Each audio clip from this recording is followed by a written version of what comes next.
છે માં જશોદાને, હા બેટા હું તને ખોળે બેહાડું. ખોળે બેહાડ્યો અને ઊંચું જોઈને માને એમ કે માં એક વાત કરું? તો હા કહીને બેટા શું વાત કરું? મથુરાથી રથ રવાના થઈ ગયો છે, અક્રૂર કાકા મને તેડવા આવે છે. માં હવે હું ગોકુળ છોડું છું.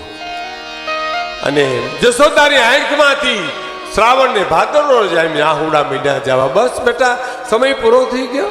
તો હા ગોકુળ છોડી દઈશ હવે તું? તો હા બા તમે મારી પાસે કંઈક માગી લ્યો. જશોદા કે મારે કાંઈ માગવું નથી. તું દેવકી વસુદેવનો દીકરો હોવા છતાં નંદ બાવા ને જશોદાનો દીકરો કહેવાનો એ તે મને ઓછું દીધું છે ભાઈ કે હું માગું તારી પાસે? તે મને ઘણું દીધું, ઘણું દીધું બાપ, ઘણું દીધું. પણ છતાં હું બહુ કહેતો હતો એક વાત માગું તારી પાસે. તો બોલો માં શું? કે માં દેવકીને તું કોઈ દી એમ ન કહેતો કે મેં તને ખાંડણીએ બાંધી દીધો તો હે. દેવકીને દુઃખ લાગશે હો. અને હાલ તો થયો સાહેબ, વ્રત હિબકે જાય હતું સાહેબ. ડોંગરેજ બાપાની કથા ભાગવત સાંભળી હોય તમને ખબર પડે. માણા રોતું આ કૃષ્ણ જ્યારે ગોકુળ છોડે ત્યારે જનતા જનાર્દનના આંખમાંથી ગંગા અને જમના જાય આહુડા જાતા સાહેબ. દર દર આહુડા મીડા પડવા અને રથ આવી ગયો. અક્રૂરજી આવી ગયા તેડવા. અમારે પરબતભાઈ અમારા એક બાંટવા પાસે સમેગા ગામ એ કીર્તન ગાતા સાહેબ, અદ્ભુત ગાતા. મેં એને સાંભળેલા અમે નાના હતા ત્યારે. કે અક્રૂરજી એ આવ્યા ને તે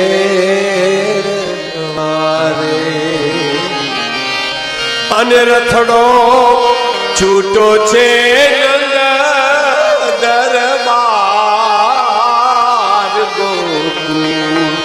તમે વેલા વેલા હરિયા જોરે એ ગોકુળ વેલેલા હરિયા. આમ હાલતા થયા અને વાહે ગોપીઓ આમ. અને કોઈ ગોપીએ જે રાધાજીને કીધું કે તમારાથી પાછો વળે તો વાળો તો ખરા. એટલે ગમન સમય પટુકા કહ્યો, ચાંદ હુકો કહ્યો સુજાન. ભગવાન કૃષ્ણ રથમાં અક્રૂરજી રથ લઈને આવ્યા, બેહવા જતા હતા તા પિતાંબરનો છેડો રાધાજી ખેંચ્યો. ગમન સમય પટુકા ગ્રહ્યો, છાંડ હુકો કહ્યો સુજાન. પ્રીતમ પ્યારે યુ કહો પટુકા ચજુયા પ્રાણ.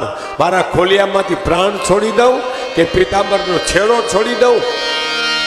અને રથમાં બેહી અને મથુરા ગયા. અને બીજે જે જમવા બેઠા મા દેવકી પીરસે છે, થાળી પીરસી બરાબર. અને કૃષ્ણએ કીધું કે હવે જમી લ્યો. ઉદ્ધવજી કીધું આપણે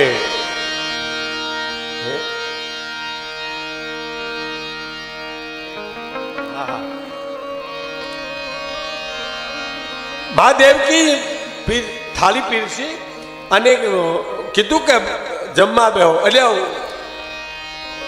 ઉદ્ધવજી કે છે કે જમી લ્યો ભગવાન કૃષ્ણની. એટલે આમ થાળીમાં બેઠા તો ઉભા થઈને હાલતા થઈ ગયા. એટલે દેવકી પૂછે ઉદ્ધવજીને કે ક્યાં ગયો કૃષ્ણ? ગોતો તો ખરા, કેમ ખોટું લાગ્યું કઈ? એટલે બેટા ખૂણા ખાતરામાં ગલીઓમાં જોયા. ઉદ્ધવજી કીધું ક્યાંય નથી દેખાતા. માગબેડીએ દાદરો ચડીને ઉપર ગયા તો પહેલી વાર ગોકુળ તરફની બારી ખુલ્લી મૂકી. અખિલ બ્રહ્માંડનો માલિક આહુડા પાડતો તો સાહેબ, ચોધાર આહુડે રોતો તો. ઓધીજી જોઈ ગયા. પ્રભુ રડો છો? કેમ રડો છો? કૃષ્ણ જવાબ આપે છે, ઉદ્ધવ હું રોતો નથી પણ મને કોક રોવરાવે છે. ઉદ્ધવ હું રોતો નથી, વ્રજ મને રોવરાવે છે. ઉદ્ધવ હું રોતો નથી, વ્રજની ગાયનો પ્રેમ મને રોવરાવે છે. એટલે ઉદ્ધવજી શું કે પંડિતાઈ ઉદ્ધવજીને અને પંડિતાઈની પોટલીને ઓગાળવી હતી ભગવાન કૃષ્ણને. એટલે એને પ્રેમની કંઠી બંધાવી હતી. એટલે કીધું ઉદ્ધવજી મને ગાયુંનો પ્રેમ રોવરાવે છે, ગોપીઓનો સ્નેહ રોવરાવે છે. તો પ્રભુ હું જાઉં, એને ઉપદેશ આપું, એને સમજાવી આવું, એટલું જ નતું તું ભગવાન કૃષ્ણ. હા કે જાઓ ને ઓધવજી, જાઓ જાઓ, તમે એને ઉપદેશ આપી આવો. તો કે કયા આવશો? તો હું હાજે પાછો આવતો રહીશ. સવારમાં નીકળ્યા સાહેબ, અને વ્રજમાં ગોપીઓ પાણી ભરવા આવે છે. કોઈ આમ શીશણીઓ મૂકીને બેઠી છે, કોઈ આમ જોવે છે. કૃષ્ણ કૃષ્ણ કૃષ્ણમય વ્રજમાં એ જોયું ઓધવજી. ઓહો, આટલો પ્રેમ! હે, એટલે એક ગોપીને ભગવાન, એક ગોપીને ઓધવજી કે છે. ગોપી પૂછે છે ક્યાંથી આવો છો? કે મથુરાથી આવું છું. નામ? તો ઓધવજી. તો કે નામ તો સાંભળ્યું, પણ જોયા તમને આ જેમ કઈ હોય ગઈ. તો બીજી ગોપીએ આવીને એટલું કીધું કે ઓધવજી ક્યાં જવું તમારે? કે નંદ બાવાને નેહડે જવું છે, એનો રસ્તો બતાવશું. ત્રીજી ગોપી આવીને જવાબ આપ્યો કે નંદના નેહરું કોઈને પૂછવાનું ન હોય ઓધવજી. આ પાણીનો જે ધોરિયો વયો આવે ને, એને કાંઠે ને કાંઠે વ્યાજા હો ને, એટલે નંદનું ઝૂંપડું આવી જાય, નંદનો નેહડો આવી જાય. ઓધવજી, એ મારી ગોકુળની ગંગા છે ગોપી કે, એમાં પગ ન બોડતા હો. અમને મૂકીને કૃષ્ણ વયો પછી ગાયું રોવે, જશોદા રોવે, નંદબાવા રોવે, અને વ્રજની ગોપીઓ રોવે. એ આહુડાનો પાણીનો ધોરિયો વયો આવે છે, એને કાંઠે ને કાંઠે વ્યાજા હો ને, એટલે નંદનો નેહ આવી જાય. પંડિતાઈની પોટલી મંડી ગળવા ઓધવજીની.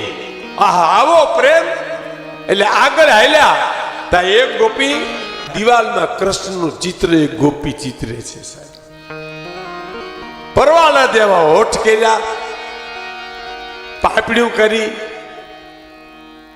આંખું ચિત્રી, પગનો ચિત્રા સાહેબ. હાથ ચિત્રા, મોઢું ચિત્રું, પણ પગનો ચિત્રા.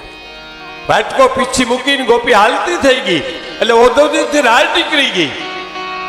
પંડિત નામ ઓધવજી પંડિત કહેવાય. ભાગવતના જાણકાર બેઠા છે ને ખબર પડે કે કેવા ઓધવજીને પંડિત થતા સાહેબ.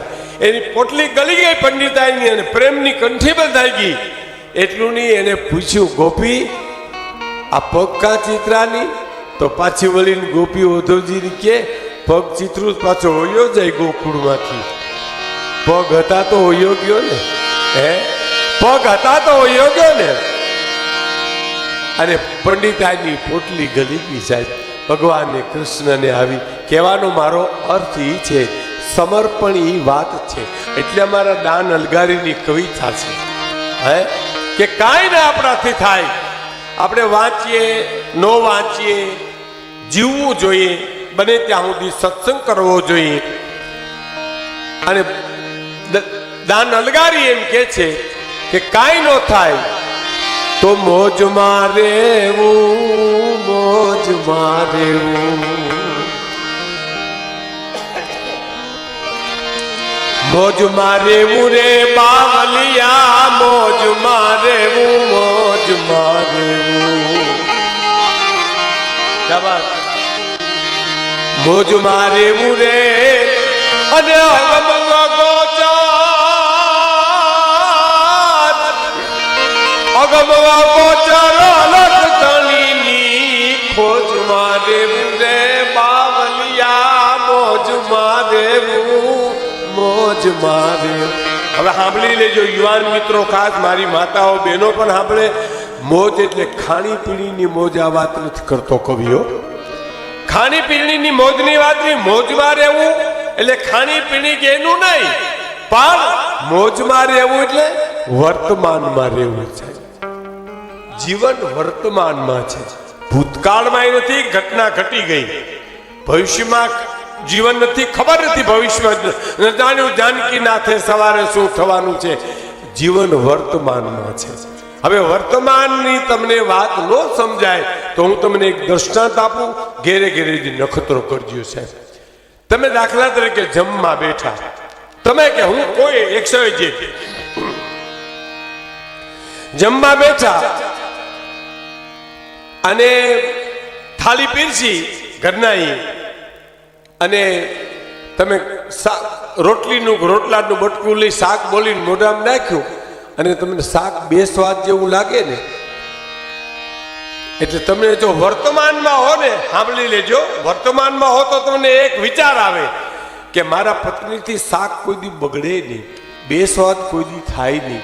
પણ આજે એને મજા નહીં હોય, છોકરાએ કામ નહીં કરવા દીધું હોય, કાંઈ ટેન્શન હશે, એવો વિચાર કરી અને શાકનો વાટકો એક બાજુ મૂકી અને છાશને રોટલો ખાવ ને તો તમને અમૃતનો ઓટકાર આવે છે.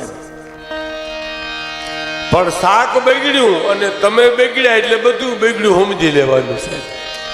હા, એ પછી કાંઈ એમાં હાથમાં આવે નહીં કાંઈ તમારે. મોજમાં રહેવું એટલે વર્તમાનમાં રહેવું. મોજમાં રહેવું, મોજમાં રહેવું. વર્તમાનમાં મોજ છે. વર્તમાનમાં જે માણા રહે ને એ જ અઘરી વાત છે. સાધનાની જરૂર છે, ભગવાન કૃષ્ણની કૃપાની જરૂર છે, ભજનની જરૂર છે. બાકી વર્તમાનમાં હારા હારા ન રહી શકે. કા ભૂતકાળમાં પડ્યા હોય અને કા ભવિષ્યની ચિંતા લઈને બેઠા હોય. વર્તમાન તો કોઈ મહાપુરુષ એક ધારા ચીજ ચોડી અને વર્તમાનમાં બેઠા હોય છે. કારમીન પાના કાળ જાવી દી ઉપડું ફુરે રે આપ જરા બીચ રમતું હાલે એનો ખેલ ન ખૂટે. આજે ચોમાહું આવે અને જે મેઘ ગાજે એ ગળે લાટ્યું થાય, આપ જમીનમાં જે નોપતું મને વાગવા એનો ખેલ ખૂટે નહીં. તખદાન રોહડિયા દાન અલગારીની કવિતા છે. આવ મસ્ત કવિ છે. હા સાહેબ, એની કવિતા છે. આપ જમી પાદ રમતું ચાલે એનો ખેલ ન ખૂટે રે તો પછી લેર આવે લખ દાખ દુનિયાની લીતાવે રે.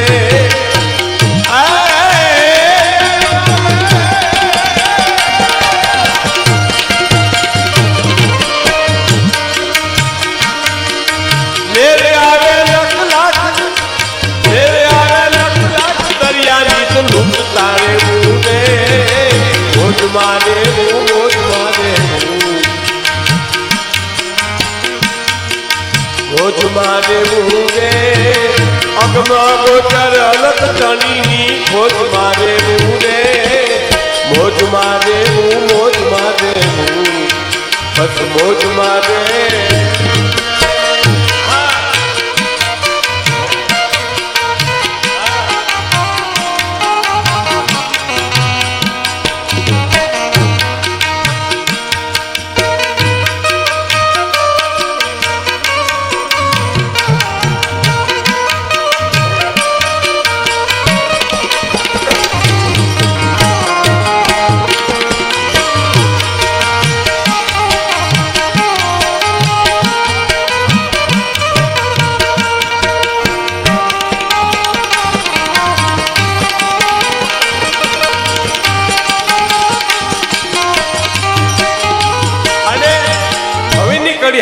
સાહેબ, કાલ કરે કાલ કામનું એમાં કાઈ નો હાલે રે ઓલો. કાલ કરે કાલ કામનું એમાં આપણું કાઈ નો હાલે રે.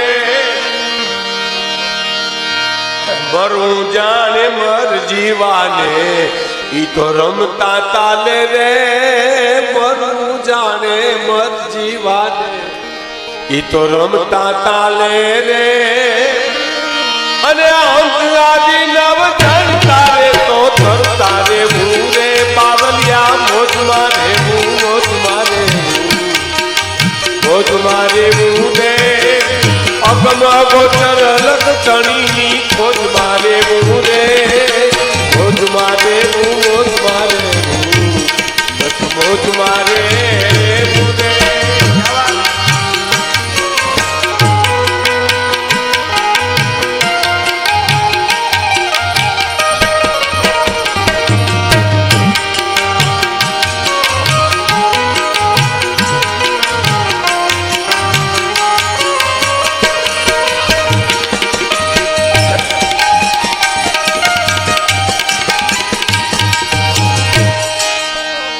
અને પછીની કડી બહુ સરસ છે સાહેબો. લાઈ બળે તો સળગે નહીં એવા કાળજા કીધા રે. નથી ભગવાને કેવા કાળજા કર્યા આપણે? આપણે કઈ મારે અગ્નિ પડે, મારા કાળજા બને, પણ કોઈ દી કોઈને કાળજા સુધી હળગી નથી ગયા. હે લાઈ બળે તો સળગે નહીં પ્રભુએ એવા કાળજા કીધા રે.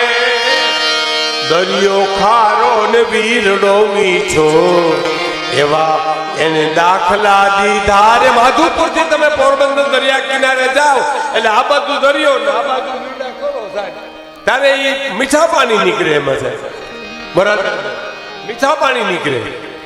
તો દરિયો ખારો ને વીરડો મીઠો એવા પ્રભુએ દાખલા દીધા રે. તો પછી લેર આવે લખ લાખ દરિયાની તો તમારે લૂંટતા રેવું રે બાવલિયા. મોજ મારે મોજ મારે મોજ મારેવું રે. અને અગમ ગોચર અલખ ધણીની ખોજમાં રેવું રે. મોજ મારેવું મોજ મારેવું. પછીની કડી બહુ સરસ છે સાહેબ. આખી કવિતાના પ્રાણ છે, આખી કવિતાના. ગોતવા જાવ તો મળે નહીં ગોઈતો, ગહન ગોવિંદો રે એને ગોતવા જાવ તો ક્યાંય મળે નહીં ગોઈતો.